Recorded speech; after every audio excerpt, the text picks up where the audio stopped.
Here I have this assignment where I'm using units, price, and shipping to calculate the total price of some purchase. This instruction is at the same time a variable declaration and a variable assignment. I could actually separate both the declaration and the assignment, but they are usually written together. Let's focus on the assignment part of the statement. An assignment always has a variable on the left and an expression on the right side.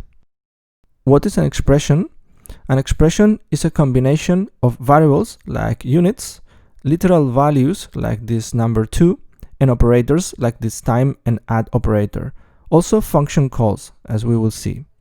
Everything together is calculated and the result is introduced into the variable total. Let's see what happens if I want to calculate this price divided by 2 before the expression. I will introduce into the price variable the current value, which is 4 divided by 2.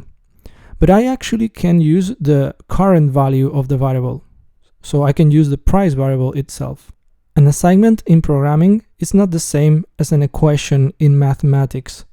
Actually, if I change this divided by 2 by -2, this doesn't make any sense in mathematics. So what is actually happening is that the right side of the assignment, the expression on the right side, is calculated before, and then the resulting value is introduced into the variable. So if the price variable contains 4 divided by 2, that's 2, and that 2 is introduced into the variable price.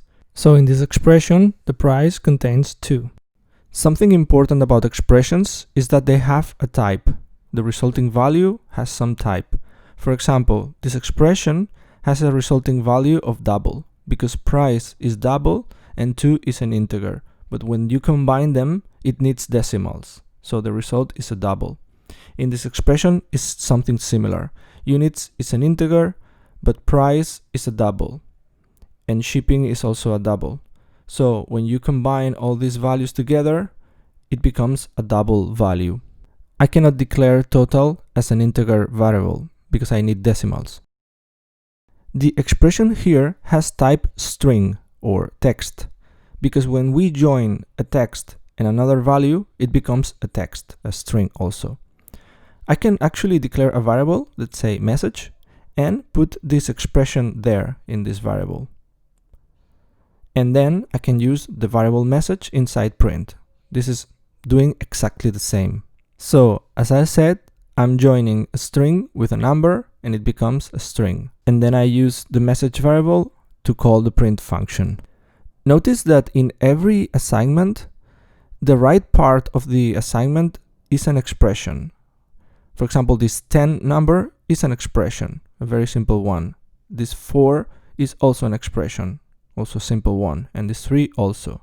Here there is also another expression, a little bit more complicated, and here another expression, a little bit longer. Again, another assignment and another expression. When we call a function, what we put inside the parentheses is also an expression, a string expression in this case. We will talk about expressions a lot during the tutorials.